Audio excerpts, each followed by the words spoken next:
Hello and welcome to the Old Man Orange Podcast. I'm Spencer Scott Holmes.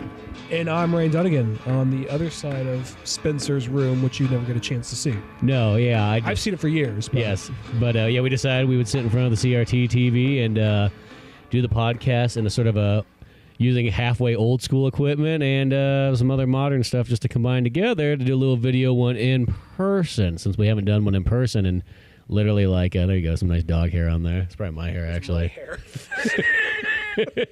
Some golden retriever hair. Or Irishman hair, yeah. One or the other. But, we got one here in person, and we got the equipment going, and hopefully the camera will work, and, So it's that thing where you remember the days when, it used to just be, we had one microphone, you set it in front of everybody, you press record, that's it? Yeah, well, we've committed to the point of it being a video podcast now, too. So I was like, I guess we got to do something, otherwise it'd be kind of awkward. And I'm like, we're almost scissoring here in front of all these action figures. And I'm like, it already is kind of awkward. So fuck it, whatever, it is what it is. It's going to be awkward no matter what we do. It'll be awkward when the light goes out. Yeah, exactly. But yeah, here for the holidays, and told my wife, hey, so I'm just going to go record an episode with Spencer. And she might see this, oh yeah, we're just scissoring on camera, talking about Sonic for the next few hours. Oddly, it's that movie making thing that on camera it doesn't look weird when you sit really close to each other, but in real life you never would. It's kind of it's that thing that if you shoot a scene on a couch or something like that, you almost need to sit like it's a love seat, even if it's two guys. But that makes it look normal. But for some reason, when you sit how you actually would in real life, you look like you're miles apart. Yeah, just some weird effect that way. Yeah, I'm not gonna lie, you're way better. You're always way better at the technical shit than I was. But it shows, yeah. But you know what? Today was, or actually yesterday, was a very magical moment. One that we've been waiting for, and if you can't tell by our microphone's color choices, we were going to go see some Sonic the Hedgehog Part 3 in cinemas. Realistically, the number one movie I was looking forward to all year long. It was my number one movie all year long, too, that I was most looking forward to. And I wasn't going in with, first off, full disclosure, before we go into spoilers, I liked it a lot, and we'll go into, did you like it a lot? I definitely enjoyed it quite a bit. I will say, I thought I was going to probably like it even more. It was almost like a build-up. I liked 1. I really liked 2. I thought 3 was really going to take it to the next level. And I felt like I did walk out going, I really did enjoy it. Don't get me wrong. But I felt like, I don't know, maybe I was expecting, maybe my hopes were a little bit higher. You see, my hopes were a little lower the more I found out about it. So by the time I walked out of it, and I don't really know if I like it more than 2 or 3. I don't know if I like it more than 2 or if 3 is uneven. It's one of those things where the things it does better, it really does better.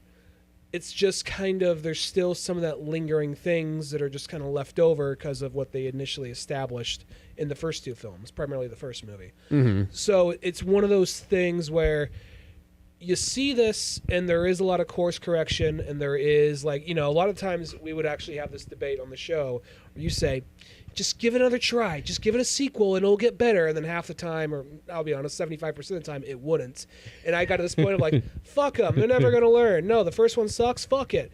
And the first Sonic movie didn't suck, but, I liked it. It wasn't the most amazing movie in the world, but I liked it. And then the second one came out, and I liked the second one a lot. And then this one came out, and I liked this one a lot. And each one seems to be, they're listening to the fans. Even though, I don't know. I can go on to a long thing about it because Sonic's probably my favorite video game franchise. So yeah, no, I know what you mean because Sonic the Hedgehog is one of my top things of all time too. Back growing up in the '90s and everything like that, been there since literally day one. But yeah, overall, this is one of those ones where I did enjoy it. Don't get me wrong. I really liked it. I thought it's really fun. The jokes do work, even though there is a crap ton of them. And definitely, I do think that Jim Carrey found a way to, he's like I really want to just what's the best way to act? Why work off somebody else when you can work off yourself? Yeah. So here's the thing about Sonic, and this is about the movie franchise as itself, not just the third one. If we're being 100% honest, we're kind of grading on a curve. Because when you think about it, there's some of the dialogue's kind of cheesy, but we let it pass by because very exposition heavy. I was watching number 2 a little bit ago before going to see this, and there's a part when Sonic's stopping that robbery at the beginning. like they're on a tail. And then they grab like a bomb, like this will slow them down, and just like chuck it out. So like that kind of shit that like I get it. I mean, there's other stuff in there that is clever enough, and the action is good, and there's enough like nuance and some of the character development. There's a lot of that stuff they got to spell it for kids, but you've seen kid movies and like family films that do it better than that. But you're just like, okay, everything else is good enough. And then what was the other aspect? And then there's also the aspect of being a fan of Sonic that makes you want to overlook that kind of stuff. Mm-hmm. And that was very present in this movie, like some of that kind of like overly expositional stuff that's like literally spoon-feeding the information. But at the same time, everything it does good, it does better. My only problem is it's just kind of like Sonic 2 was such a drastic jump. You think Sonic 3 is going to be a jump, and it is a little bit of a jump, but it's not. You're basically getting a very diet version of Sonic Adventure 2. There's no Rouge, there's no Amy, so. And I think that's exactly what it is, because Sonic 2 makes such a leap. Because, Sonic 1's that one where, I mean, you're more impressed just, like, by that movie because of what you knew it was almost going to become with, like, the old ugly Sonic and all that kind of stuff. And then the course, changed, when it comes out the way it is. But it's one of those ones where 2 really goes pretty hard into making it feel like it is a straight up video game and everything like that. And of course, yeah, they hold on to some of the other kind of characters from the first one. That's why you have like the wedding scene and so on like that feel like, okay, well, it's not really Sonic, but here's this there. It's not bad, but it's just, I mean, but you get so much stuff. Some of it was bad, some of it. Yeah, well, yeah. So, yeah, it's not great, let's just say, but it's not like, whatever. You kind of take it for what it is. I almost thought by Sonic 3, though, they were going to just lean into the video game aspect just really hard and just be like, you know what? That's what people really liked about the second one. The second one did even better than the first one. Let's go even farther. And they kind of stay about in the similar level, It maybe a couple things kind of pulled, but like it still kind of is in there. And it's like, okay, they didn't go as hard as I kind of thought. They still kind of brought back some of those previous actors. Not saying there's anything wrong, bring them back. Whatever, you get a paycheck and everything like that, But it's one of those ones, like, at first when that movie starts off, like, the very beginning, it's like Sonic, Knuckles, and Tails, and then Cyclops and his wife and whatnot are there. And at first I thought it was one of those ones where it was literally like, okay, we're going off on an adventure. See you guys later. And that was going to be it. It was going to be like one of those ones where that's the end. They're not in the movie at all. The rest of it, maybe at the very end, and that's about it. And it's just going to be full Sonic, Tails, Knuckles, and Robotnik. And I really thought that's what was going on. And then they do get kind of brought back in. Not saying that there's anything wrong with James Marsden and Tika Sumpter. Yes. They're totally fine. It's more like kind of like, it sounds weird, they're fine. Sometimes some of the other characters feel like, like there's like the other sheriff guy who's real goofy. Adam Pally's character. Yeah, he just got his shit done like in 2 hours, I think. maybe 30 minutes. But we'll get into that. yeah. And some of those other ones there, but they do kind of still bring some of that stuff kind of back in. And then the other thing that I do think was the interesting one was the Jim Carrey, and then Jim Carrey having the Dr. Robotnik, for some reason, grandfather. Like, you would have thought it would have been like his father, but I feel like, does Jim Carrey want to make himself feel like he's younger than he really is? Well, so there's a lot there. There's a lot going on there. So here's the thing. This goes back to Sonic 1 and 2 for a second. Sonic 1 and 2, all the funniest stuff is Jim Carrey, and once in a while Sonic says something that's kind of clever. Like, I think, ironically enough, Sonic was actually funnier and a little wittier in Sonic 1, because I think they had to be. And then suddenly shit got divided between everyone, and then you get to Sonic 2, and he's there, he's funny enough, but he's not like, there's some cheesy jokes, and there is some of that like really cringy humor in Sonic 2, as there was in Sonic 1, but there was still some good stuff. Sonic 3, they pull back on the cringy humor. Sonic might make some like pop references, like pop culture references or whatever, and like I said, the forced exposition dialogue. But really, like, I feel like even though this movie pulls back on the comedy, when the comedy happens, it's Jim Carrey, and I feel like it's some of the funniest shit in this whole trilogy. Like, when they show, like, Robotnik for the first time, and he's, like, he's depressed. He's, like, spoilers ahead from here on out.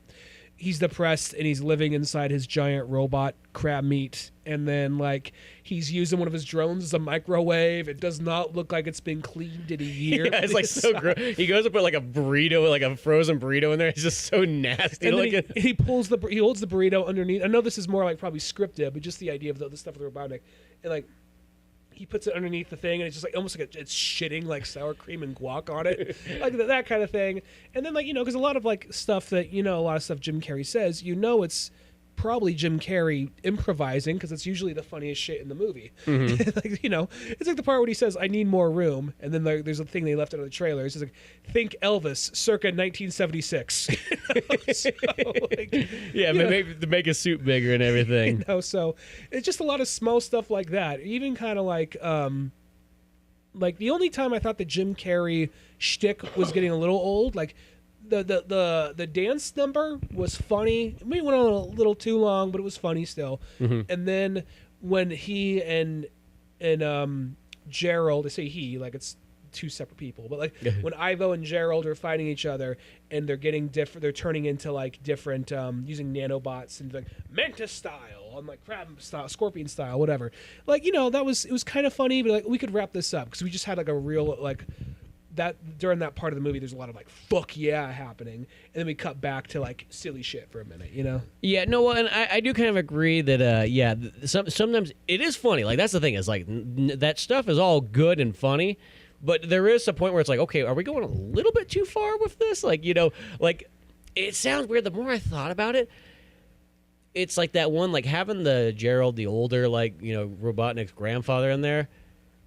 That almost is one of those ones where. I feel like you almost could pull that out and just have Robotnik do all the stuff. Like he's the one that releases Shadow. He's the one who kind of does, and instead of maybe like he fake teams up with Sonic, and then it sort of like goes that like, oh no, he's the one that actually released Shadow, and he's the one who's trying to like use Shadow to help conquer Earth or whatever the heck he's doing. You know what I mean?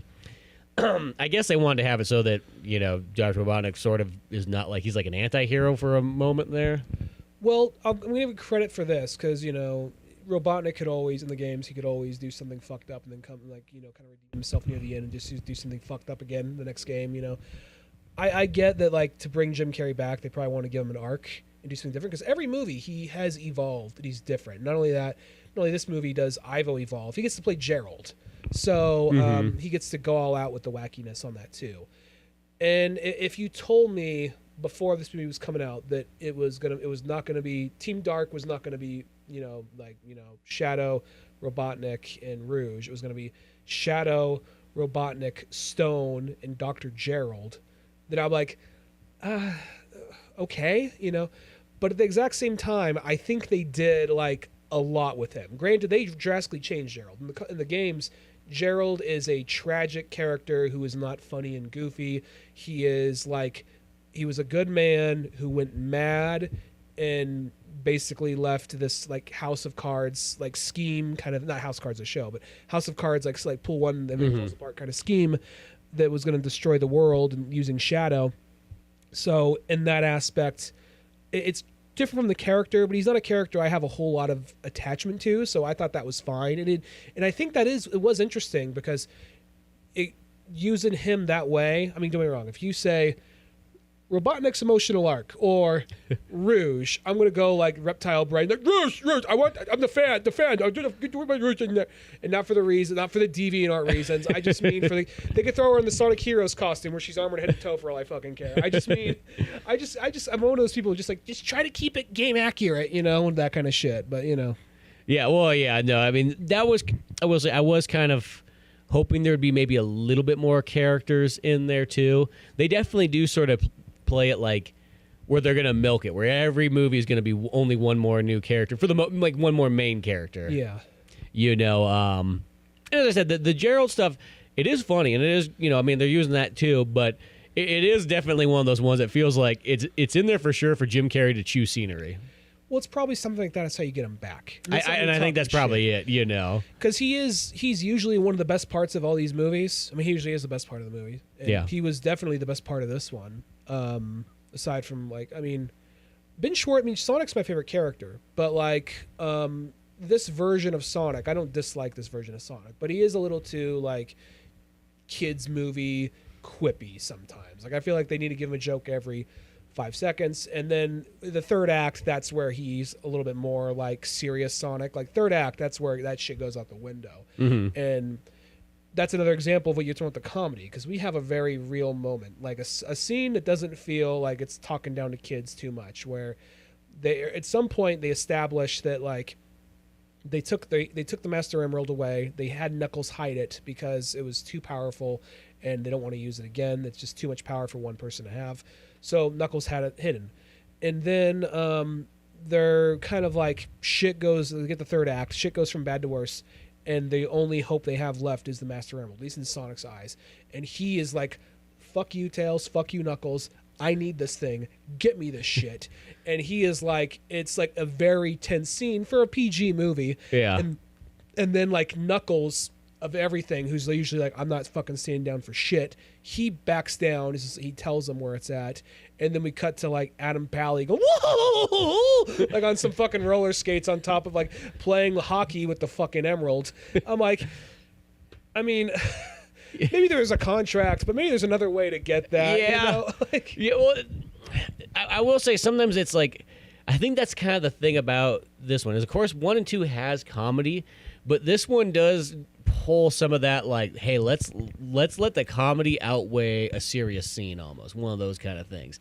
little Marvel-y, little like yeah, like because that was always kind of a problem in some of those later days Marvel movies, is that they would almost like ruin a good emotional moment by putting some slapstick comedy in there, you know, and it's like one of those ones like, that's that kind of comedy, like, yeah, it works. You get a laugh from that. It's not saying it doesn't, but what's the integrity part of, like, you know?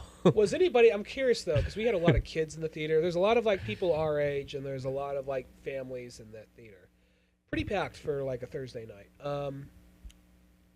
I was going to say, do you remember a whole lot of people laughing when they suddenly show Adam Pally's face on screen? Like, oh, Wade's back! You know? Like, do you think anybody was like, oh, good, he's here? I was glad he was in and out. I was glad of that. I was like, you could have picked a better time to force in a joke for him or whatever. I also would like to believe, I know there's that whole Knuckles show, but I would like to believe Knuckles, like, would be smart enough to, like, put the emerald somewhere else, but it is what it is. Yeah. Yeah, I know. And it's one of those ones, I was kind of thinking about that too. Like, I was going like, you know what? There is some people out there that these Sonic movies are literally their first introduction to Sonic, and this might be their main, like, core world that they know of is this variation. Does Adam Pally play good in the games? Yeah, there's like, how does Tika Sumpter play? Yeah, exactly. But you know what I mean? Like, you always got to think about, there is those people out there that would be like, if they just ripped all those characters out of there, they'd be like, oh, I wonder why they took that out, you know? Granted, I know that's probably not the majority, but there is going to be those people that is their first Sonic comic. I feel like they're slowly phasing them out, like, little by little, because I do feel like each movie is in one way or the other an improvement. Like, I do think it is mostly the animal characters through this movie, and then they bring in, like, I remember seeing like Randall and Rachel in the trailer. I'm like, okay, they got to jam them in there, whatever. You know, I expect it. In this movie, like, no, they're not really in there. They're just holograms of them to get into like the gun base. I'm like, oh, okay, good. And it's not like you guys suck so bad. It was like, okay, that's like 10 minutes or like 5 minutes we don't need to commit to, like, you know, them bumbling around their house and then like trying to like talk them into going, and then, you know, like Sonic like saying a catchphrase and they're suddenly back, you know what I mean, that kind of shit. Well, it's just that thing that there's nothing wrong with, you know, the actors or anything like that. It's just, we're watching a Sonic movie. We don't need these like, in a sense, you know, fourth wheel like people kind of just hanging around when it's like, let's be honest, we just want to see Sonic, Tails, Knuckles, Robotnik, you know what I mean? Shadow, exactly, and so on like that. Like, that's the main thing. And for the most part, they do focus pretty well on this, and you know, Shadow's done pretty darn well. That's definitely the one. It's been taking a minute for us to get to Shadow. Yeah, it's been taking us. Yeah, I know we've been saving that one, but Shadow is definitely done really well in this one. He's treated really seriously. He's not all jokey and everything like that.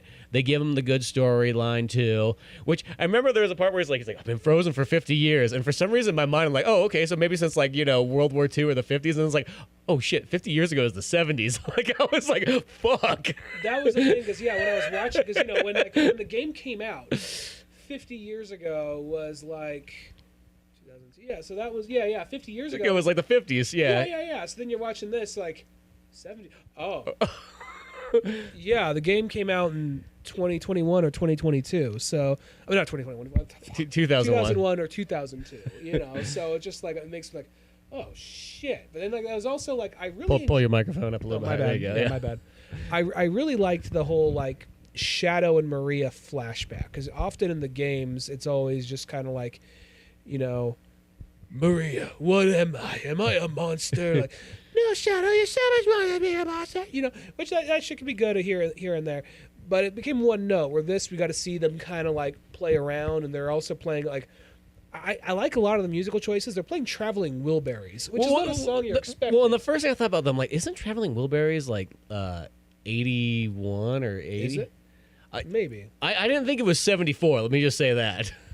Maybe it was. Maybe maybe they've gone and fucked up on that part. But I mean, I could be wrong. I like to assume when you got they did their research, but for some reason I thought that album was a little bit later days. It could be. For a minute, I just assumed it was George Harrison, and then I was thinking like, wait, is that George Harrison? Oh, it's Traveling Wilburys. Yeah. So. Well, I thought that too, because I was thinking it was. At first, I was thinking it was that George Harrison album from the '80s where he's got like the sunglasses on and like the Hawaiian shirt, Cloud 9 or whatever. And then I was like, oh, no, it's Traveling Wilburys. When the Tom Petty came in, that kind of solidified it. Yeah. So that was like one of those scenes where, even if that album, even though the time on that album's wrong, that whole scene of just seeing Shadow just kind of like come out of his shell and just kind of get to know Maria, I feel like that was a lot more than him just being always so stern. He is still a little bit of a kind of a grump, but still kind of comes out of his shell a little bit more. And there's also another thing, and I think this is also, so much of this is going to be speculation for the future. Shadow wasn't created in the lab. He was discovered. He crashed down in a meteorite that looks a lot like some Black Arms shit. So I think what's going to happen is they're leaving the possibility of the Black Arms being villains for either a solo Shadow movie or a Sonic movie down the line. Mm-hmm. Something kind of like that.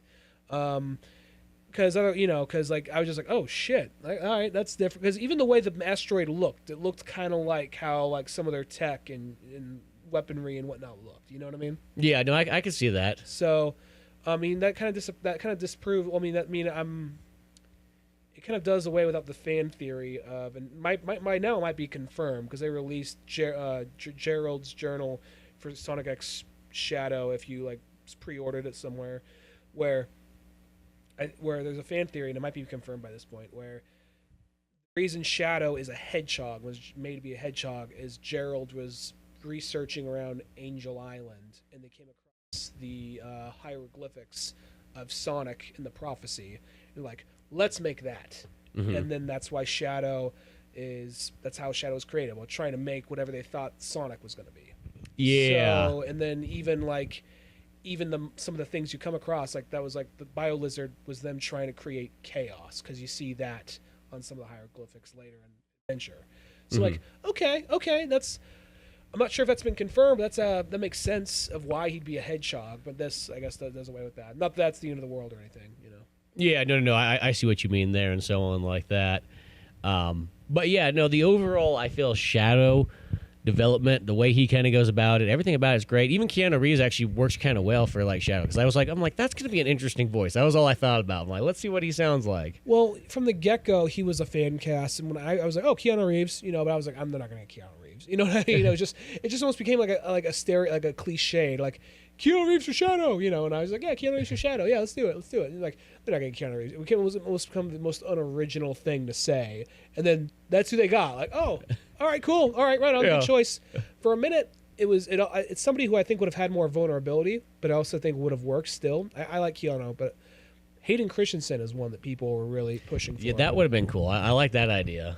because he has a little bit more vulnerability, but still has the edgy angst boy thing going on, Mm-hmm. And plus, that would have been just kind of like a cool. I mean, granted, I know that's not nearly that same time frame too. Yeah, it's on that same time frame and everything like that. So that's like one of those ones that would have related well for like the hardcore Sonic Adventure fans. I feel like obviously Ken was a bigger actor, so yeah. I think that the whole thing with Shadow is done well in this movie. I think all the animal characters are given a little bit more to do, because even Tails in number 2 was just kind of there. He gave exposition, he helped out here and there, but he really didn't do a whole lot. This, he has a couple of moments. Knuckles has moments. Everyone has more to do. There is one thing, and we'll get into the bigger part, like what's good. Let's just get this part out of the way, just because I thought it was a little... You guys are going to be fucking complaining about this. I don't know. It just stood out to me, and it's just kind of like... So there's things you kind of accept in a video game, and you just accept it, Mm-hmm. In a movie, I feel like sometimes you need a little bit more context or explanation. And when Shadow and Sonic, spoilers, when Shadow and Sonic go super, and they're fighting in space, super forms. They can survive in space. At some point, they take a break, and they land on the moon, and they chat it out. And they're not in their super form. And I'm like, oh, okay, well, maybe they have the emeralds in them still, so maybe there's some kind of like residual thing. The movie I shouldn't have to make that up myself. The movie should have to explain it to me. But okay, whatever. Whatever. I'm trying to find a place. Maybe it will say this in later exposition of the film, and then later, like Tails goes out to save Sonic from falling to Earth, and he holds his breath for a minute, like okay. But then they're like falling through the atmosphere on impact. Fire is around them, but they're not burning up or dying. And I'm like, none of this I would have an issue with if Sonic didn't almost drown in Sonic 2. That's the only thing. Like, because the thing is, in this world, like they're probably way more superpowered than they are like in the games. You know what I mean? They're treated like superheroes. Yeah. Maybe you can give like the leeway. Actually, I cut you off. So go ahead. Oh no, I was just agreeing with you on that too. I said they definitely kind of give them a little bit more, almost like Dragon Ball Z kind of feel. They kind of like, maybe there's more leeway because they already have powers in the games and all that, but to the degree of like, how do I put it?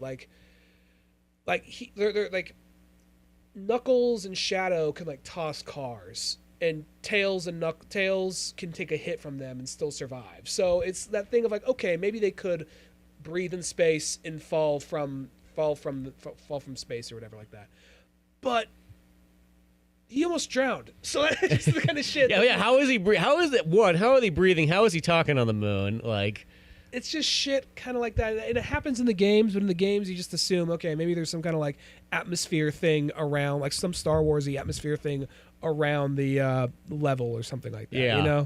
Well, that, and then also too, I don't know what it is, but the part where like once again Sonic's falling into the atmosphere, burning up. Like literally, if you do that in Sonic Adventure 2, like Sonic dies, he doesn't survive the atmosphere.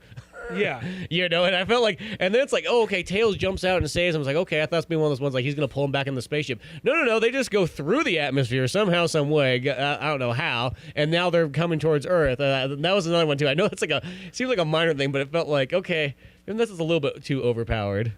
Yeah, it was just one of those things where it just, yeah. I mean, it didn't ruin the movie for me, but it was also one of those things like, I'm not one of those people looking to pick apart shit. But it's just like, I don't know. It just you get drowned in it. So if you never have trouble drowning, then I'd be like, okay, is what it is. They're superpowered and they can breathe in space, whatever. But yeah. Yeah. I guess that's the only thing we can assume is maybe like sometimes I feel like I always have to find like I'll kind of find the way to it, even if it's like not shown in the movie. But maybe it is just those Chaos Emerald's powers just gives them a protective layer for a longer time period, even if they get knocked out of them. Yeah. So, but yeah, it is what it is. But even go to the third act. I think the third act is probably the best part of this movie. Yeah, and that's where you get like Shadow and Sonic have their big Dragon Ball Z style fight. Like, there's no way that's not like a Dragon Ball Z style fight right there. Oh yeah, 100%. Well, Sonic's pretty much almost even based off of like Super Saiyan Goku in a sense. Yeah, all that, and there's even that part where like it's one of the like. Well, isn't that weird? It's just we say Dragon Ball Z and then my phone goes off with a Dragon Ball Z ring. I thought that was a mountain lion out there going, yeah!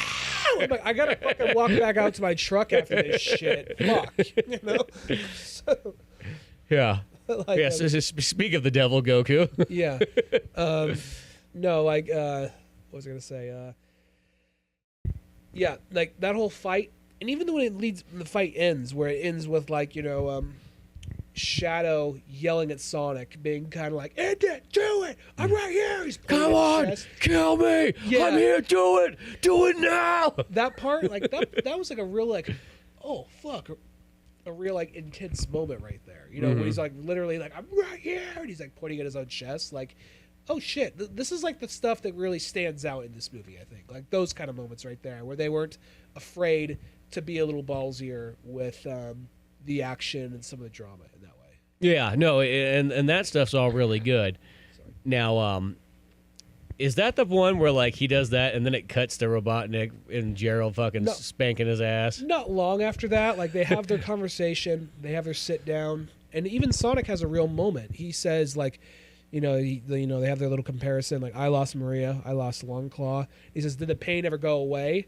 And he's all like, and he was honest, like, no. Like that was like it got real for a minute, and then like they're getting ready to like handle the Eclipse Cannon, and that's where they play Live and Learn, or a version of Live and Learn. Yeah. And you're like, okay, are they gonna puss out and just do the riff? Like, no, they're doing the lyrics. They're adding orchestral shit behind it, and then like they're flying off. Let's fucking do this, and that's when they go to like Gerald slapping like Robotnik over his knee with like a big like robotic hand, and it's like, okay. No, that's funny. It's just That's the it gets a laugh, but it's like the wrong place. I don't know why that's such a. And then we get like, but then we have like a little bit more of like the live and learn part, because then they send out a bunch of robots for them to fight each. So it's like, okay, all right, and it does the thing where is Shadow dead? And spoilers, he's not. But yeah, he teleports. Yeah, it does the thing of like, is Robotnik dead? Like, probably not. But Robotnik has the thing where the line he says in the trailer, "If I can't rule the world, I might as well save it."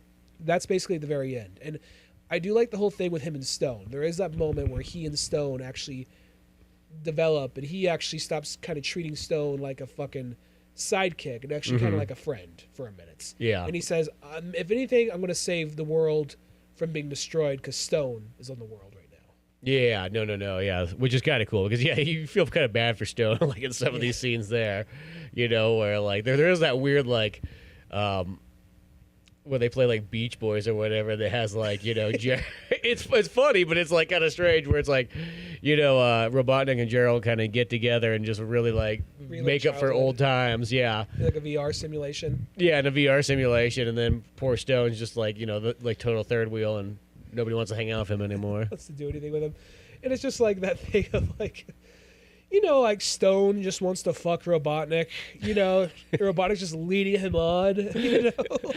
Speaking of like fucking scenes. He just wants to grab by those mustache handlebars, just go to town. I don't know why, but this part I remember like Laura literally leaned over when this kind of happened. But there was that scene where they split up and, Sonic goes with Robotnik, Knuckles goes with... Knuckles goes by himself. Oh, yeah, Knuckles goes by himself, But then, like, Tails and Stone goes, and there's that part where Stone goes like, "Hey, I'm just going to say this, but you're adorable."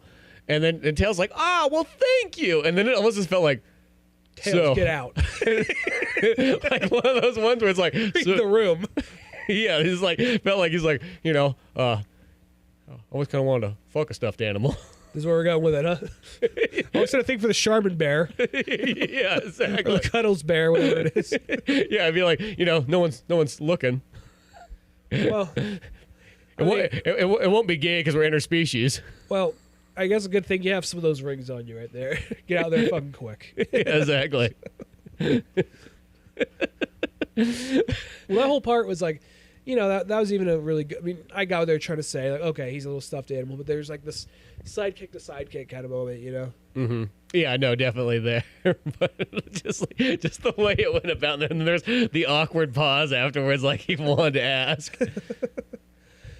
Well, it's also one of those things like Stone, he just, like, if he probably wasn't, like, following Robotnik around, he probably wouldn't be the worst guy, really. One of those kind of things. Yeah, he always feels like a guy who just kind of took a job. Yeah. The whole, like, dynamic with Stone evolving in this, I thought that was pretty good. Knuckles kind of stays mostly the same. He has more funny jokes. Tails has a couple more moments. He is almost kind of like, well, Sonic, we got to do this to put on the, that kind of shit. But still has a couple of moments where he, like, gets a upper hand actually on Stone and Shadow for a second. Yeah, no, Tails does have a couple of those moments too.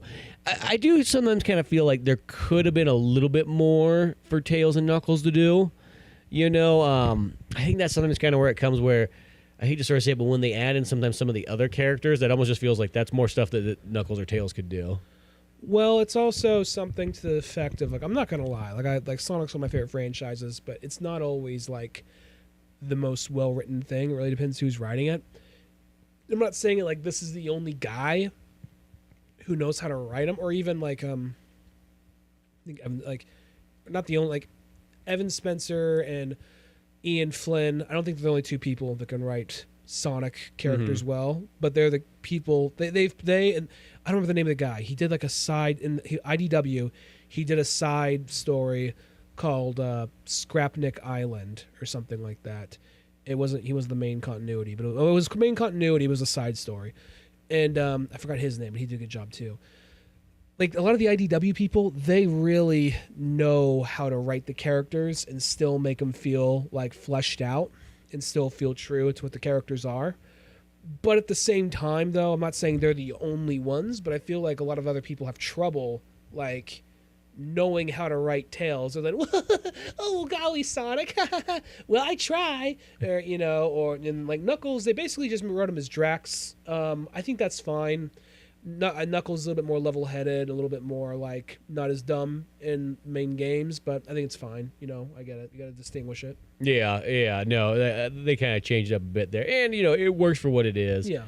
I think it's that thing, too. I think they're having always a hard time committing to, like, can we literally make a movie where pretty much all the characters, for the most part, other than Robotnik, are generally, CG animal characters? I was actually kind of hoping for a minute, like, in this movie, when I saw that ring getting thrown, like, for a minute, I was hoping, when they were falling to the atmosphere, I was hoping something was going to happen. Like, not that I want to wait, like, 2 or 3 years for the next movie to have this question answered. Sonic somehow gets separated from everybody while trying to move the equipment. How he got there, and for whatever convoluted reason, they can't use a portal ring to get to him. Mm-hmm. And he's on that world. They're trying to get to him, and that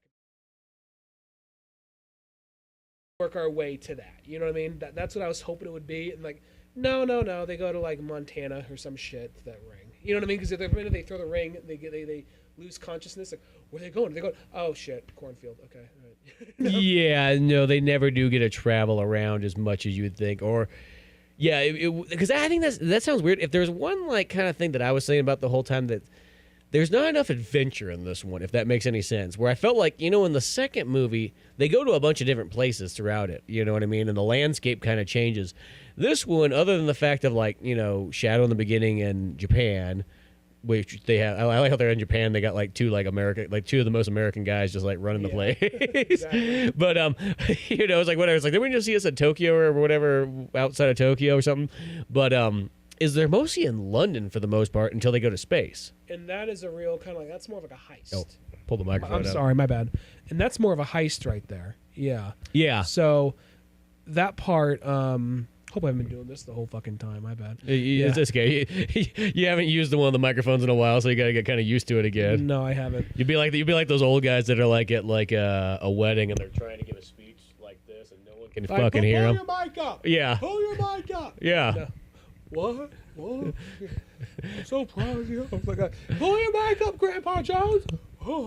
See, I always want to just say, it's like a cock. Put it in your mouth. Oh.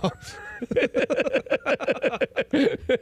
that probably wouldn't go over well, especially when you don't know any of the people there. That didn't go over that. When in doubt, just jam that fucker in your mouth. Yeah, just jam it in there. Yeah. You really can't go too far. Yeah, but cocks and mouth aside, going off this, like, I guess it was always happening. Something was always moving. It does become a heist film for a second, because the middle of the film is them trying to break into gun headquarters in London. Mm-hmm. And it kind of slows down for a minute, but enough is happening. you know? And then they go to all the space shit. I guess because I feel like when the team was together and stuff in this, it's always like a heist or an action scene or something like that, where as much as I love the second one, for a minute it's like, dance off, or for a minute we're gonna spend time with Sonic in his house and he's just having a party by himself and he's just doing silly shit like that, you know, where there's a big lull for a minute of like action in number 2. Where this one, I didn't think there was much of a lull in action, but you were right, they do kind of stay in place for a minute, but I get what you mean. I guess it just was sort of a trade-off in that way. Yeah, no. You know, it's what I say. It seems like a minor one, but like it's that weird one that like, and I feel like that goes for me of like a lot of movies. I kind of like, but you expect Sonic to be traveling, I think, and so like just in a sense level based. Yeah. I do because this one does only stay in like 3 places mostly.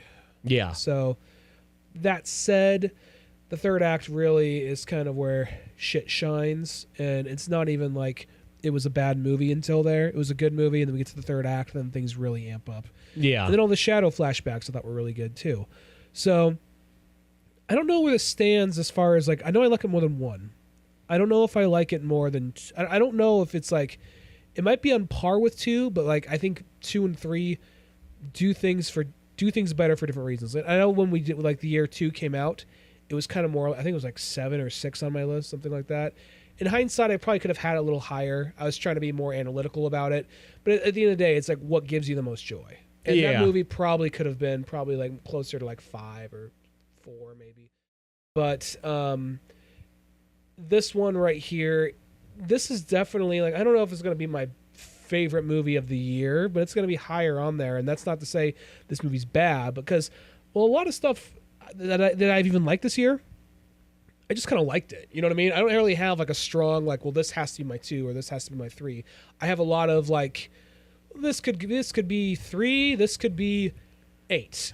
Yeah, I could put 10 movies in a hat and just randomly draw, and that probably would be fine. Yeah. You know, this movie's on the higher end of that. I really got to run through it in my head, but this movie's on the higher end, and I really did like it. But at the exact same time, I'm like you. I wish they'd like turn that Sonic dial just a little more, and it looks like they're doing that with the post-credit scene in the sequel. Because that post-credit scene, it's not just like, oh, this character walks into a room, huzzah. It's more like, oh, it's a full-on fucking fight scene, and we don't just get one of the character introduction, we get 2 character introductions. And it's like, it kind of makes me wonder. It's like they're characters that have to do with each other, but it's also something like, well, how's this going to fit in? And it kind of makes me wonder. I'll let you speak on that, because the next thing I have to say might take a second. Okay, yeah. Well, no, and that's the thing is, I really did enjoy this one too. Don't get me wrong; it's definitely gonna be in my top movies of the year. I mean, I did have fun, but I think because of I think it's probably the leap that Sonic 2 made you feel that that Sonic 3 would have an even farther leap. And I kind of feel like, yeah, as you said, it does some things a little bit better, maybe some things not as much, but it kind of almost has like sort of a neutral path, I feel. And it's still good. It's still good. But I mean, like, and maybe that's that thing. Maybe when you watch it a second time, you'll be like, okay. Now that I know what I'm getting into, it will equal its way out. But yeah, that post-credit scene, you know, you start to have some of that there, where we are going to get some. I don't know. We already said spoilers by this point. Yeah. I'm assuming you've watched the movie by this point. But you get Amy, which, you know, I felt was kind of to be expected. You know, and then you also get Metal Sonic. So you get kind of a double whammy here, and we see that there's a lot of Metal Sonics being produced, so it kind of leaves the open question. And the next one is like, is Metal Sonic going to be, there's going to be a lot of them? Are they going to have different variations of Metal Sonic? Because, you know, there's other ones throughout the years. I was of two minds of it. I wasn't like really super disappointed or anything. I was mildly disappointed just because Metal Sonic, I think, is a great villain. And to make him just kind of like stormtroopers, kind of like, oh, okay. But then again, maybe there'll be like Metal Sonic Prime or something, or there's the Neo Metal Sonic, or maybe even like you'll be like Metal Sonic or Mecha Sonic Mark II, you know, from Sonic 3 and Knuckles, you know. So who knows? But and that also leads to a question of like, why is there a bunch of them, and why is Amy here? And this also leads into more like theory shit. But did you hear about the because a lot of it happened, but then it happened the same way. Did you hear about the the leak that happened before the movie came out? Does this have to involve Amy? No, but it kind of might foreshadow for something to come. No, I haven't heard anything of this then. So there was a leak, and storyboard. Someone leaked out a storyboard animatic, and basically, it's kind of the final fight, and at some point when Shadow is pushing against the Eclipse cannon, Robotnik's in the room, and he's looking around, and he's seeing flashbacks around him, and he looks at his watch, and his watch is going in reverse. So, or his watch is spinning. It's like going back in time or going forward. So I don't remember. Maybe some Sonic CD some shit. time travel shit. So, and then like the Eclipse cannon's powering up, and that's where the animatic ends. And this shit got brought down like in a matter of like days or weeks, but people, passed. Not day. It got brought down in a matter of in like a day or two. But people spread that shit around. So. Some time travel. So people are expecting some time travel shit to happen in this movie. Now that didn't happen exactly, but some you saw a lot of the shit that was going on in that scene happen. Yeah. So, that leads to happen maybe some Sonic CD, maybe a little bit of Sonic 06, possibly. Yeah. Maybe not a version. I think something they should do moving forward. Do not do the thing where here's an enemy. Oh, sorry for the misunderstanding. We're friends. If you're gonna bring in Silver, don't do that, because Silver's not even viewed as much of like a big rival. He is a rival to an extent, but not really the biggest rival. That's more reserved for Shadow by this point. I think he can come in and just be a good guy from the get-go. No misunderstanding. Yeah. Same thing with Blaze if they do that. I'm wondering if like it's going to be some kind of like Amy coming from the future or the past, like wanting help or something to that effect. And Jim Carrey was like, I think I want to retire, but it's got to be a really good script to bring me back. And like, you look at this, like, the script wasn't written in gold, dude. It was fun, but it wasn't. Let's be honest, the script wasn't written in gold. I think that as long as he gets to Jim Carrey shit up, he might come back for another movie or two.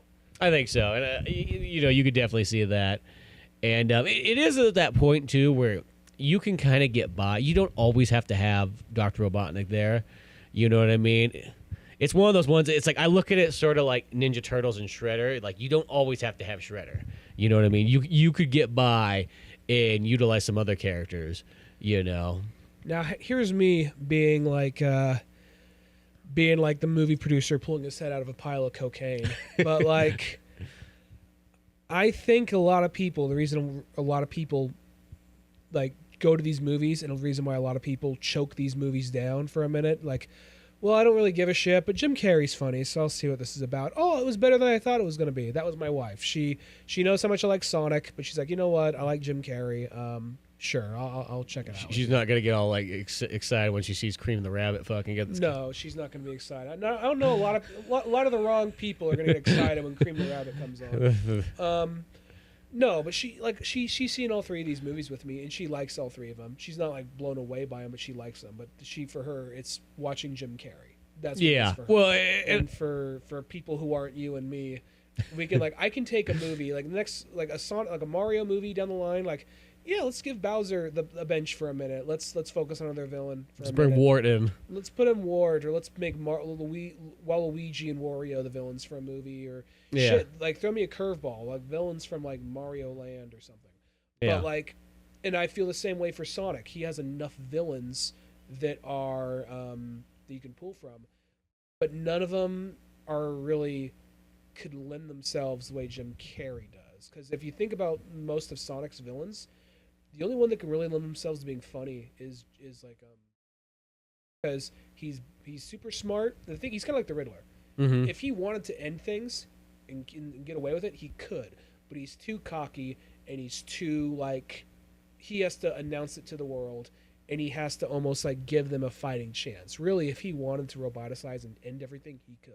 But it's his own hubris that ultimately brings him down. Same thing with kind of like the Riddler in that way. Yeah. He really probably could get away with the crime if he didn't have to taunt Batman with the clues. Mm-hmm.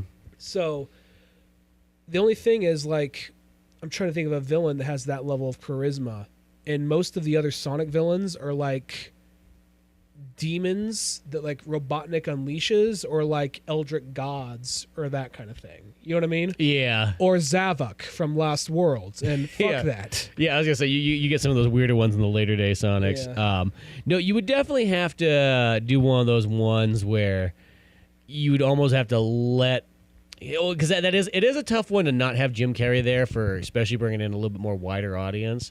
Because I think they look at him as he is the main character in a sense. Yeah, I think that's how a producer looks at it. So I feel like you kind of do, but it's not saying that you couldn't have. It would be weird probably, but to have Jim Carrey have more of a cameo kind of appearance, and then have somebody like, I'm just gonna use Metal Songs just since he was in the post credits, is have him sort of carry the weight of the villain role. Yeah, I think it's just gonna be hard for people to get into it if you don't have someone at least as charismatic as Jim Carrey, just because how funny he is, how much he does with the character. Mm-hmm. Let's be honest, it's more of Jim Carrey than it is Eggman. That's fine, but at the same time, though, it's also this level of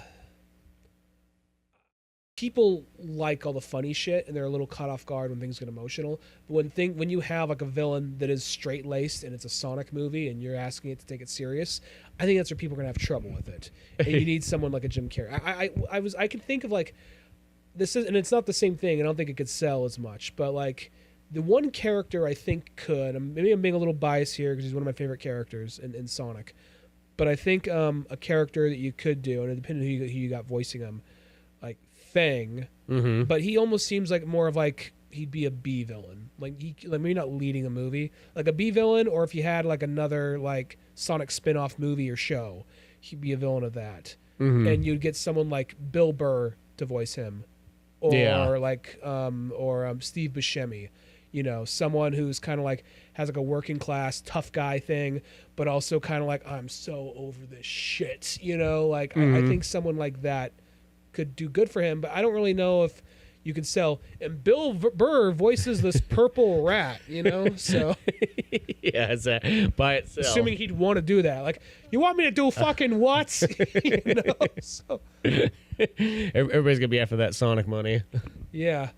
He's like, well, I got to put my kid through fucking college, so yeah, sure, all right, so.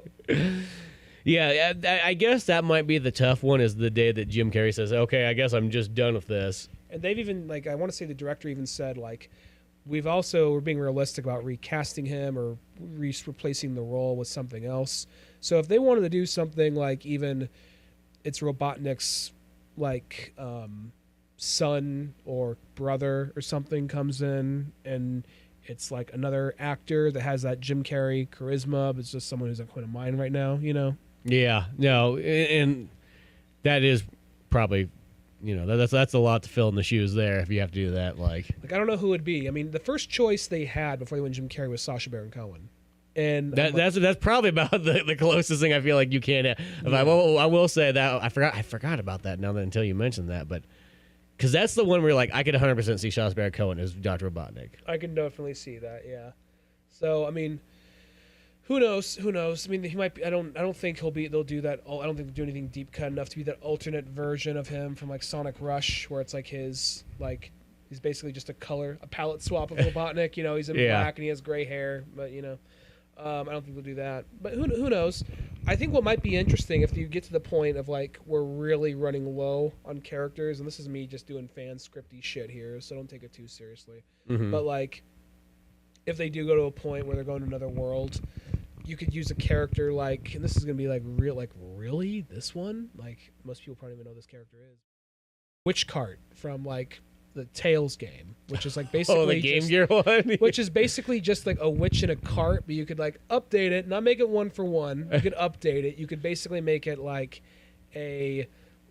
she's in like kind of like a little Mad Max little thing. She drives around, little Mad Max pod kind of like thing, and like rather than it being just like a magic wand, oh get that fox, that kind of shit, it's like maybe like Breath of the Wild style, like magic kind of thing. Like they might think it's magic, but it's actually just high-end tech. That's something kind of like that. Yeah. And you get someone like Elizabeth Banks to play her, Okay, You know what I mean? I can kind of see someone who's like, sure, she doesn't have the pool as Jim Carrey, but she's also really funny and she's great at like improvising and that kind of shit, you know? Mm-hmm. And I think that's almost the key thing they need to do is find somebody else who can at least kind of like slowly take over, even if Jim Carrey's in, say, like the next one or two. And I'm not saying like give her like the franchise the villain. I'm just saying for like a movie or two. yeah. Or a spinoff. Because it is one of those ones where you think about like you could tell Sega's like, okay, the Sonic train is running hard. You know, we want to make sure it still keeps going. You know, and if Jim Carrey is like the anchor. Yeah, I think it's also the level of like, man, this shit's going good right now. It's like, I mean, whether you take Rotten Tomatoes seriously or not, like a video game movie getting 83 on Rotten Tomatoes, and then that's the critic score. Audience score is 90 something. So so the fact that like, fuck, strike while the iron's hot. We're fucking going. Yeah. Get that jet grind radio movie going. Gotta go fast. Whoa. Just doing that shit. Well, it's like whenever those Sonic movies start up and they have the really cool Sega logo where it pretty much shows all like the years of Sega games that Sega for some reason always forgets that they have. Yeah, that's all I ever think about. Like Sega has literally more franchises than Nintendo does, but like how many of them have we just got kind of like left in the toy chest? That's true. Well, it's also I'm thinking like, was it? I don't want to be uncharitable. Was it 1 year or 2 years ago where they're like, get ready. Fucking Sega's coming back. New Jet Grind Radio, new Crazy Taxi, new Altered Beast, new Streets of Rage. Fucking get ready. Sega! Yeah. Was that 1 or 2 years ago? Yeah, it was probably only like a year ago, it felt like. I don't know anymore. Okay. Nowadays, I'd never know anymore. It's like...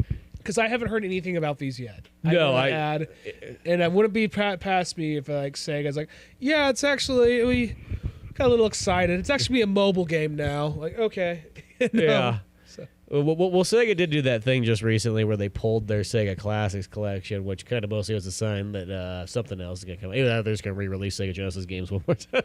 Yeah, something like that. Whenever a Sonic collection's coming out, they always pull the games from the store individually. Yeah, and then whenever a Sonic collection comes out, lo and behold, rebuy the game one more time because I think I own like 17 copies of like Sonic the Hedgehog 2. Like, cause well, sometimes it's just, believe me, if it comes out again, I'm gonna probably buy it again because that's just what I do. Sometimes it's just like, do I really want to? I have it over there. Do I really just want to like just switch these cords out and plug it in and play it? No, I'll just buy it. I'll spend $50 to $60 for it. Yeah, sure. Let me put more money on the Sonic the Hedgehog 2 because why not? He needs it. Well, good news, he's out of the motorhome now.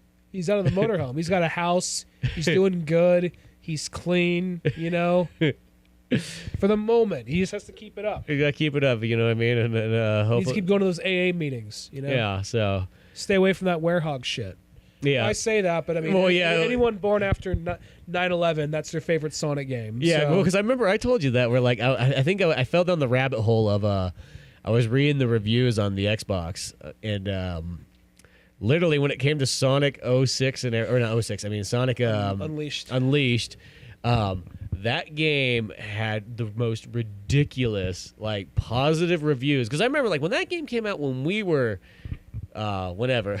It was college. It was early college. Yeah. That game, I remember, that was that time period where people were like, oh, fucking Sonic's over with. This franchise isn't going to make it. Like, what the fuck is this werehog shit? Literally only people like me and you were the ones who were like, well, we'll get it anyways and see what happens. And I never finished it because I just eventually... I never did either. I feel bad. I don't feel bad because I don't feel bad because they put a fucking werehog in that shit. It's like I gotta like chug how many fucking dicks before I get to do something fun. Come on. You know what the worst part too is the gameplay is great when it's not the werehog. Yeah. The boost formula is fine. I mean at the time it was just like Sonic moving fast, awesome. Give me this, cool. Now I'm a little bit more of like I see the flaws of the boost formula, but at the time it was like yes, move fast, Sonic shit, cool. And then like.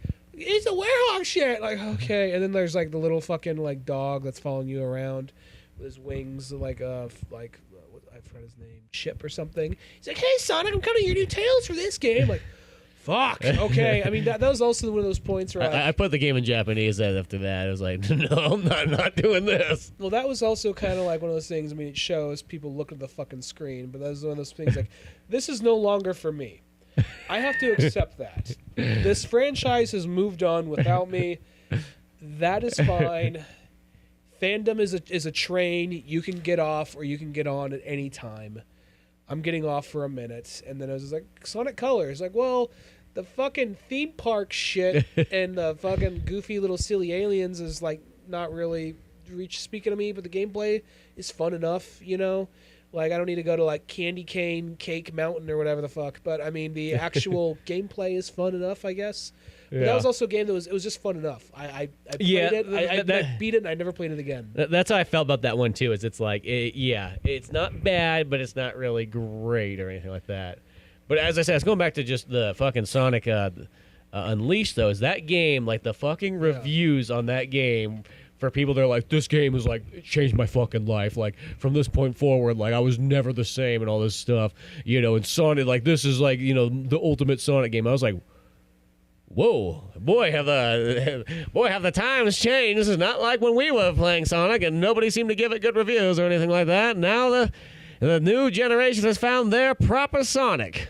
Well, there was that period, and this conversation was happening maybe like a few months ago, where they're talking about like how Sonic in like the 2010s, it was like the most popular thing, like Sonic the Hedgehog, the stupidest fucking labor thing ever. Whoever liked this shit? This shit always fucking sucks. What's the fuck's wrong with these fucking people? And that was the whole like dynamic. Like, you like Sonic? Well, you must be a fucking idiot. You know, just that was the whole fucking thing. And like IGN, everyone, they were just like IGN. They're like Sonic, like even if I don't like Sonic Unleashed, like. Sonic Unleashed is a game so bad it made me rethink my job choices. Like, oh, you're a fucking bitch, you know? Like, the game could suck, but come on, it's not that fucking. It's not that bad. Yeah, or maybe you're just that fucking bad at your job. Who knows? But like at the same time, like, and then like that guy even put out an apology years later, and IGN like. Yeah, we're sorry about that. We were just everyone was saying Sonic was not cool, and we just were all. It was like everyone was like. Agreed, they're gonna bully this kid until that kid got sent to the fucking like mental institution for like mental abuse, and then everyone just like, oh, he's got his life together, he's doing good again, and he fucking remembers. And now like people are like, yeah, we were being kind of dicks, but you know, it was 2010s, and yeah. Yeah, no, it's weird how those things sort of turn around and so on like that. And it's funny just how like you can just get a brand new group of people that go, oh no, this game's fucking amazing in this section there and whatnot. You know, it's the same thing. It reminds me of like I always think of like with Resident Evil, like in like the early 2000s. Because people fucking started to hate survival horror games by that point. I remember like, that, yeah. And people don't, like, they hated the controls. They hated the fact that, like, you know, like that. I remember, like, Code Veronica, which, you know, nowadays, you know, still people would look upon that as, like, oh, that's a cult classic, you know, almost of, like, Resident Evil. Like, that thing is, like, you know, highbrow, almost survival horror. But that game got a fucking 1 out of 5 on X-Play. Yeah, I was about to say X-Play was kind of like... They even made a skit to go along with how like much they disliked that game and how Resident Evil was like at its end, and yeah. Yeah. X-Play was an example of like we kind of took what we can get, but and I don't hate X-Play. No, like I like it for what it was, the time. Like you had to been there, I guess. But there was that thing of like, you guys gave Sonic Heroes a 2, you can go fuck yourselves, you know, like that kind of shit. Ab Sessler, Morgan Webb, what the fuck, you know? But now it's like, okay, whatever. It was like, but at the same time though, there's like this level of like even Resident Evil. You're right, because then like suddenly Resident Evil 4 came out. I was like, one of the greatest games ever fucking made. I'm like, it's really fucking good, but I mean. Okay, one of the greatest games ever made. Okay, I remember that was in a couple of like video game magazines. Like, we're counting down one of the greatest games ever made. Like Resident Evil 4 got like 2 or 3. I'm like, I mean, we're really fucking jumping here, man. Yeah, I mean, you know, everything's subjective. Let the game simmer for a bit. Don't get me wrong, I fucking love Resident Evil 4, but like it's like sometimes I feel like they do that every once in a while. They'll throw a real new game in like those top 50 lists or 100 lists or whatever the heck they are, just to feel kind of I don't know, like modern or something like that. Like personal favorite, I get, but yeah. But at the same time, like, since Sonic was very much one of those for a while, it was like one of those punching bags, and then enough time passed. I think that's the thing. 10 years go by, and that's where things start, like, kind of like, wasn't that shit lame? And we get closer to 20, and then it becomes a little bit more of like, actually, maybe it was kind of cool, you know? Mm-hmm. Yeah, no, and I think that kind of does happen. I mean, it's the same thing happens with movies. I always think of, like, Yeah. Last Action Hero, and I always think of, like, you know, because back in the day, that movie was known as being like, oh, people didn't like it, blah, blah, blah, blah. And then I remember just seeing, this is probably a decade ago by now, but there was a Muscle and Fitness where they did their classic Arnold countdown of the best movies ever. And that movie was fucking number 3 in there. And that always stuck with me. I was just like, oh my gosh, this is the turning point. You know what I mean? The true fans have found it. Back when I listened to the Cracked podcast, I don't listen to it anymore. I fell off it, but they're talking about movies that were really ahead of their times. They just broke down, like, if you think about this movie right here, this movie really kind of set the boundaries for this, and that. And someone came in. Everyone came in with a different movie, but the one that I remember someone came in with was Last Action Hero. Like, I don't think we get Hot Fuzz. I don't think we get, you know, this or that without Last Action Hero. Because they broke down the meta-ness of it all and how no movies were doing that before. And to bring it back to like Sonic in a way, like I feel like even like the Shadow stuff, because people hated on Shadow 05, and I'm not gonna lie, I'm one of them. I've been on we've been this show's over 10 years now. You can hear me like talking about, if you go back in time, I think our 3rd or 5th episode, somewhere around there, we had a 2-parter where we went through all the Sonic the Hedgehog games. Please don't go back. I'm and afraid Ryan to go really back. let his 2012 opinion. Well, it was like one of those things, like, I was more mad at Unleashed, and it was also kind of one of those things, like, I'm not gonna lie, like, I still really love Sonic, but it was more of like that friend who, and I still, it's like, I don't have a problem saying this. It was kind of like a friend that was like on and off drugs. Like, dude, again, you know. So, and then now it's like a little better, and it's you know, but at the same time, that people were just beat up on it too much. And yeah, 05 Shadow 05. It's not really a perfect game. There is some charm to it with some hindsight. Yeah. And then you look at this movie, and this movie totally embraces that. And then there's something you said, and I think it depends on what it is. I don't think everything deserves a second chance, but you said sometimes you just got to give it a second chance. Not always, but this one is one of those cases where you give it a second chance because You're talking about Shadow the Hedgehog? Yeah, Sonic X Shadows, the Generations came out, and I haven't played it yet. I really want to play it.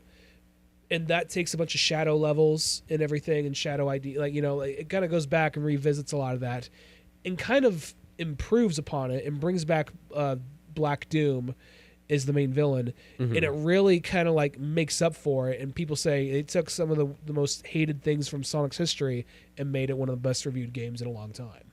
And that right there shows that nothing, like some things maybe are beyond redeeming, but not everything's beyond redeeming. Just because you have one bad thing doesn't mean you can't give it another a shot later, even though it takes like almost 20 years later. Yeah, well, and I've always thought that with like a lot of things too, is like, because sometimes it'll be a great idea, and then people go like, oh, well, you know, it say like the game or the movie didn't work out or something like that, so they just like toss it all out.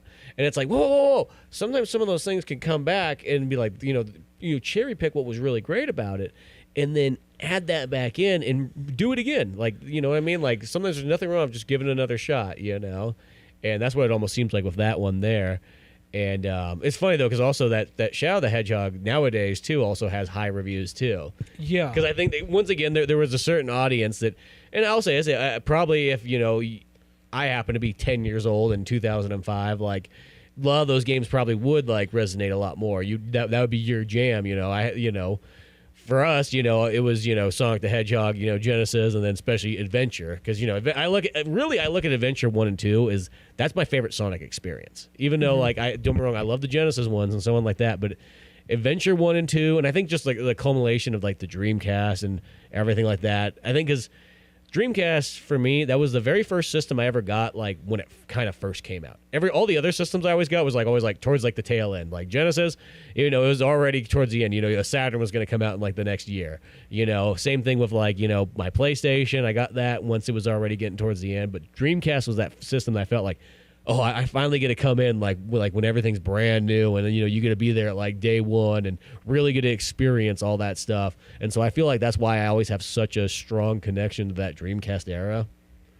Yeah, and I'm not gonna lie, and I came at the tail end of Dreamcast, and Sonic was just I was a Sonic fan, but I haven't had to play on a Sega system since Genesis, and so it was kind of like coming back to this old friend I haven't seen in a long time, and then getting Sonic Adventure right as the Dreamcast was only like $100, Yeah. and then just getting a bunch of games for cheap and just playing it, and then turning that thing on because I knew of a 3D Sonic game that was like the Mario 64 equivalent to Sonic that was out there, and then I'm like okay, let me finally play this thing. I'm like, oh my god, just kind of what a jump that game made.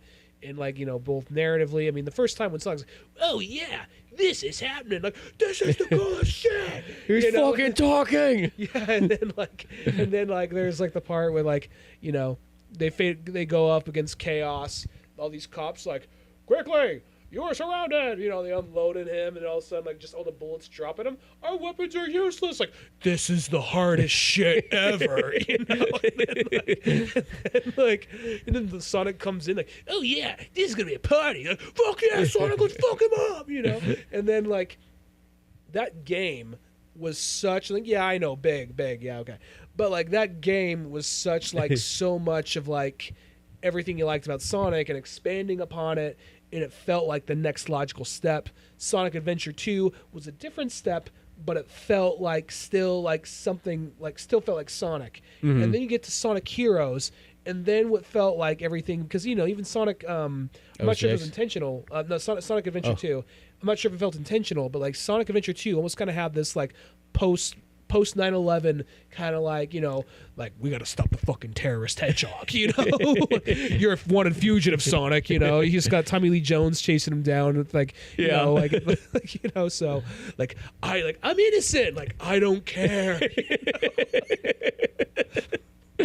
Yeah, no, it definitely because that was the thing, is it's it felt hard, I mean, it's almost okay, it's PG, fucking killed a swearing. kid. Yeah, they killed a kid. This shit's real. Exactly. There's a bat with tits. Yeah, it's just to make you know how adult it is. Move over, Mario. That kind of thing. And then you get to Sonic Heroes, and it's Sonic Heroes. It's well, why are we gonna fucking stop Eggman? well, this feels like a step back, Yeah, what happened? Then it seems to have its identity crisis for a little bit. And then oddly, we were speaking earlier about how if you take something and kind of rework it, is Sonic 06, which technically is kind of like Sonic Adventure 3. It technically is, yeah. And that's a perfect example, is I would love to see, and I think there's some fan out there working on something like that, trying to improve it, because that's that game that it is a legitimately good game. Yeah, Project 06, that's what it is. But it's the problem is that it's a couple of one is the camera having a mind of its own, sometimes some other things where it just shoots you off the rails, where Sonic's going one direction, the next thing you know there. And it's just some little things that really don't feel like they would take that much longer to fix, and it would turn the game into actually a pretty decent game. It's like those things, it's just, there's a couple of those where they just, because they want to get it out for Sonic's fucking 10th birthday, or no. 20th. Or 15th. 15th birthday. Yeah, that's what it was. It was for Sonic's 15th birthday, or anniversary. They want to get it out there when they really should. If they would have waited 3 to 6 months longer, I think that game would have been really dialed in. Because that's the thing is it is a good game that's just plagued by some frustrating kind of, generally a lot of times camera issues, but then there's just a couple other just control mechanisms that kind of fuck that game up a bit. Yeah. I think the thing with, human kissing aside, I think the thing with Princess Elise, save her, she's kidnapped, save her, kidnapped, save her, kidnapped. That happens 3 or 4 times in the story. I think there may be some things in the story you gotta iron out, but maybe at the end of the day, that is a good game. I remember trying to force that game down. I beat I was saving the Sonic. I was like a kid, saving his vegetables, doing eating his vegetables, eating the other shit, so I can like get to the good part last, saving the best part. You know? Yeah, what I mean? or it's like if you're taking the Mike and Ike's and you're pulling out or maybe let's say Sour Patch Kids and you're eating all the flavors. You kind of like that, or it's like you're like I want to save all the red ones for the end. Or it's like, you know what? I'm saving the macaroni and cheese for last, and I know I'm gonna want that. Let me eat these green. Let me like choke down these green beans. Silver first. Shadow, which is fine, but not as good as Sonic because he doesn't play as fast. Tails and his weird fucking like control scheme. That was in Sonic when you like because every character in that. Oh, that's right. Yeah, Sonic had like because each level there'd be a point where you have to switch off as one of the other characters. So Sonic had Tails and Knuckles. Shadow had Rouge and Omega. Silver had Amy and Blaze. Yeah, okay, that's right. I forgot that's how it went. Because Tails, remember, like that's really Tails plays really like. Well, one, I almost want to say it's not inverted, so that really fucks me up. And then two, like he just plays weird for. Well, he like throws rings. Well, it feels weird because it feels like he should throw something. We didn't make the asset for it. We'll just reuse an asset. Which should he throw? A bomb? No, a ring box. Why would he throw a ring box? I don't know. It's an asset we have. Okay, cool. Yeah. And like the rings when they explode, they kind of go everywhere, and it's like they destroy enemies. Sure, it'll go first person for a split second when he throws it, and put the camera at a different angle. Why not? You know, it's like so. There's some weird like, yeah, but it's been said a million times. But like I think that maybe you could do like a remake of that, like a proper remake of that game, and it'd be good. But that's the thing. So I beat Silver, I beat Shadow, and I got down to Sonic. And even by like I think it was like the Soliana like water temple thing where you have to go run through a whirlpool or something. By that point, I couldn't like because I wasn't sure if I had to run with the waterfall or against the waterfall. It was one of those like speed moments you just got to keep running. And I kept on dying on that part, but I died on it a couple times, and it was like you start at the very beginning of the level. Yeah, like, that game fucks you. And I was like, "Fuck this! I'm done." Like I was just kind of like at that point of this game where like I am fucking I'm like 80% or 85% done with Sonic Stage, and I still don't like this game. I'm fucking done. So I quit on Sonic. I choked down Silver and Shadow and quit on Sonic. So that's what it says about 06. But done and fixed, maybe it'll be different. Yeah, well, that's that one too. Is like, I finished that one, and it was one of those ones. It was like that game was like pretty frustrating, and I was almost very proud to finish that game. When I finished that game, I was like, this game is like tough, but not for the reasons you would think. You know, I can see that. You know, it was definitely some people go like, well, I got my fucking Dark Souls. Well, like fucking I Sonic 06. You've never seen Sonic shoot off the fucking side of a highway so many times in your life. But yeah, that's one of those ones I would love to see that game because that game, to me, I feel it has potential to be as good as Sonic Adventure 1 and 2, but it just needs just that little bit of extra tweaking, It kind of was a spiritual successor. It was sort of a spiritual successor to that, and that was the last time a Sonic game felt really big. Sonic Frontiers felt bigger than past Sonic games, but it felt more of kind of like we're stretching the taffy here. You know what I mean? Well, it almost felt like one of those ones that here's the thing, it probably is bigger than Sonic 06 or anything like that, but because when it kind of came out, it almost feels like it's like one generation behind in a weird way too. And I'm not saying, I mean, that's a game I truly enjoyed it. You know what I mean? So I'm not saying anything against it. The experience, was really fun, but it feels like one of those kind of games where it's like almost it almost has like a slightly like it's like a B game. You know what I mean? It's not like a pure A.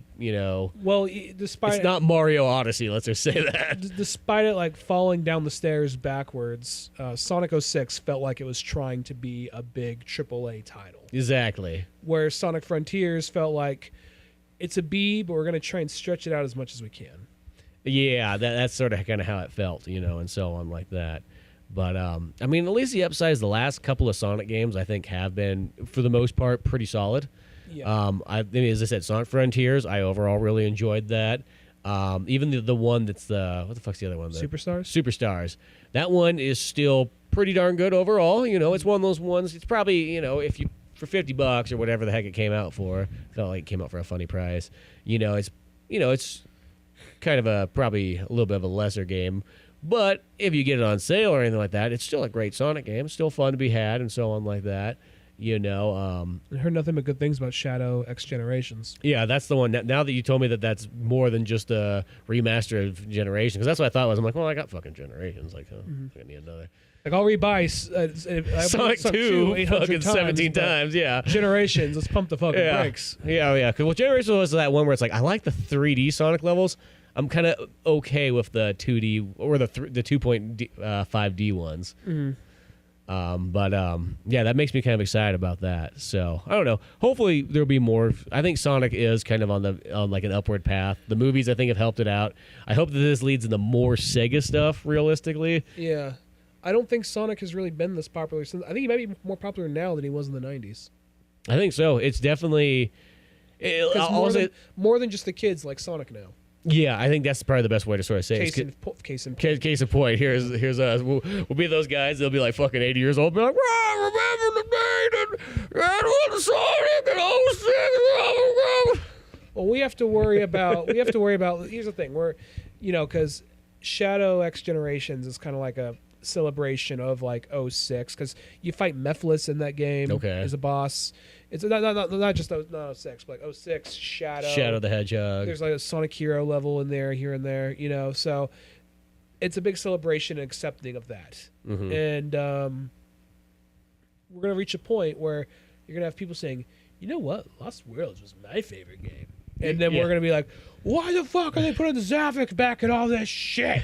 We're going to get aged out. We're going to get like, they're going to be putting in Zavik. They're going to be putting in shit from Sonic Boom. They're going to be putting in like, there's another one. I'm like the only person out there that fucking liked the Sonic Boom game. Like, I fucking love the shit out of that Wii U one. Like, I'm happy someone did. Yeah, that was that game. Like, I'm waiting for the day when there's more of those fans out there. Like, I played that game through twice in a row. Like, that's how much I enjoyed it. I'm glad for you. Yeah. I'm happy. I just have like nobody else around me is out there like talking so much love for Sonic fucking Boom on Wii U. Big thing about it is I didn't play it, but I watched Let's Plays of it, and I hate the idea of like Sonic just like running at like Crash Bandicoot speed in a Crash Bandicoot ass looking world, and like now here's the part you get to run fast, kids, and then you're just on a track like you get to run fast now, like, oh, sideways puzzle thing, look, I'm color coded, I wonder who's supposed to do this bullshit. So it's just like, like it was kind of like that type of shit. But I mean, originally that game was supposed to be something different, so who knows? It's a Doki Doki Panic type game, but or no, Doki Doki Panic, the fucking. Well, it was gonna be what the fuck's this? The game that Super Mario 2's. It wasn't gonna be like that. It was actually gonna be it was gonna be a Sonic game, but then while they were working on this game, like Sega signed an exclusivity deal with Nintendo, and like, guys, this game, we're making it for like Xbox and PlayStation 3 or or whatever it was, whatever system it was. PS4 maybe even. It was gonna be for like PS4 and like next Xbox, whatever it was gonna be. And they're like, no, we signed an exclusivity deal with Nintendo, so you guys got to figure that shit out. I'm like, are you fucking kidding me? So that's why that game is so jank and why they had to just cut a lot of stuff. And downscale it. Yeah, no, there definitely is stuff like that there with it and whatnot. So you guys are a video game company. You know how this shit works, right? Yeah. It's like, what are you guys doing? You can't just pull that, like, you might, No, I definitely understand why that one kind of gets, like, thrown into the grinder and so on like that. But as I said, when I played it, like, I literally had, like, no issues whatsoever. It plays different and so on like that, but I still had a really good time with it. And I like the switchback between all four characters and whatnot, Well, I'm glad you liked it. yeah. I feel all I can say. Yeah. No judgment, no nothing. It's a Wii U exclusive. I mean, you're not going to find it probably on any other system. That's going to be the Sonic game, though. I feel like in the long run, like give it about another 25 years, and that's going to be that really like rare one that like, oh, what the fuck? Like they made a Sonic game on Wii U, like. I'll be 100% honest. Like the fucking Knuckle Chaotix of like that time period. We'll wrap this up soon because we're talking more about Sonic as a franchise than the movie by this point. Yeah. But I'll be 100% honest. I rather have them like, if we get to the point of like, what villains can we use? I rather them use like Lyric than the Zeddy from like Sonic Lost World. I rather have them use Lyric than like start pulling shit from like Sonic Unleashed. Like at most, if you gotta put the fucking werehog in that thing, make it like a Halloween special on Paramount Plus or something, you know?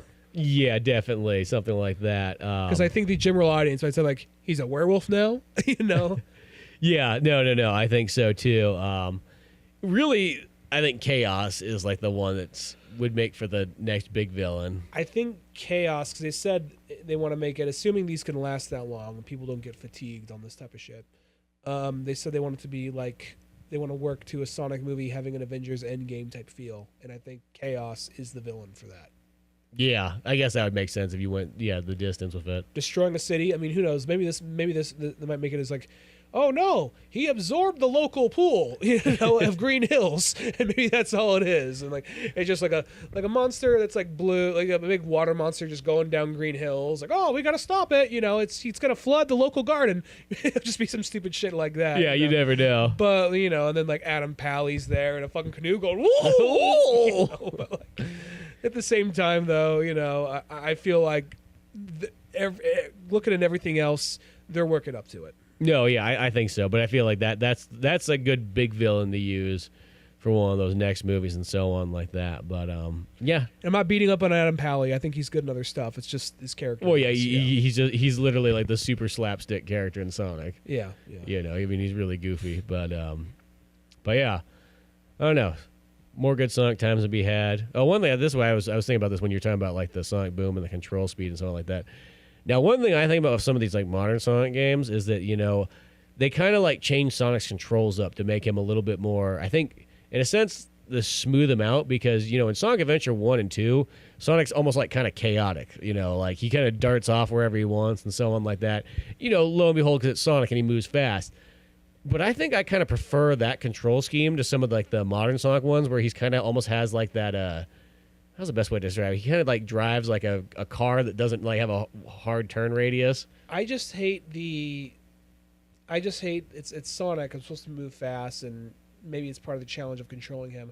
But I hate the idea of like, we're on a track now. It's Sonic's turn to run fast, and now it's gonna play like you know, like Sewer Runners or whatever the fuck, you know, like some mobile game where you just zip back and forth, left and right, and jump. I just, that's not what Sonic is to me. In Boost, there is a little bit of like, zipping back and forth, jump, but there's more to it. There's more going on. I feel like there's more control. From what I've seen or what I remember from Boom, it was a lot more of just a straight track, and let's just keep, you know. Well, I'm not just talking about Boom. Like all the Sonic games in the last while, I've kind of had that in the last like 15 years. But Boom had a very particular, I mean, just in the open world, you're just like briskly jogging until you come to a point where you're supposed to do, oh, this is a Knuckles thing, switch to Knuckles, and here's only something that's very, very specific to him. Here's a thing to Sonic, and not something to explore. Just like, oh, I guess I'm switching over to this now. You know, it doesn't feel natural in that way to me. But, and I wasn't necessarily talking about Boom. I'm talking about the other Sonic games. Gotcha. Was more, I prefer that Sonic Adventure kind of control thing. Yeah, Sonic Adventure, yeah. Because, you know, like Generations even has that. You know, I thought you meant Boom. My mistake. Yeah, Sonic Adventure, I think he controls really good in that. Yeah. I'm just talking about the running that they've had in like pretty much the last like 10 to 15 years plus, where like, it doesn't feel like, you have as much control. You're kind of just doing that left and right shuffle instead of having like the full tilt control. Well, like Sonic Adventure makes you just feel like you full on control Sonic no matter what. Yeah, Sonic Adventure and Sonic Adventure 2, even though different controls, but yeah. Yeah. Yeah, no, I agree. I misunderstood. I see what you mean. Yeah. But yeah, no, I think there's gonna be more good Sonic times to be had, and as I said, I hope this leads to more Sega good times overall. Like I'm really hoping Sega finally starts to put more stuff out. You know, it's like the thing is they have the catalog. They don't have to make anything new. They could literally just remake things, put out new sequels, all that kind of stuff. There's so many things they have for days, and I think that. They've been doing a little bit of it in like the last, 5 or so years. They did the House of the Dead remake. They did a Panzer Dragoon remake. Of course, you had Streets of Rage 4. They've had some stuff, but it'd be nice to see them finally go like, we could double down on this for a long time and make a whole lot of money. Yeah, that's a good point. I mean, I'd like them to pick up on that, but we'll see. Hopefully with Sonic's success, they'll start like being more experimental with their other franchises. Yeah, I think so. But yeah, good Sonic times to be had. Well, other than all that fun stuff, you can go to our link tree and find comic books, old podcast episodes, our videos, and all that good stuff there. Till then, I'm Spencer Scott Holmes. And I'm Dunigan. And we'll see you some other time. Later, folks.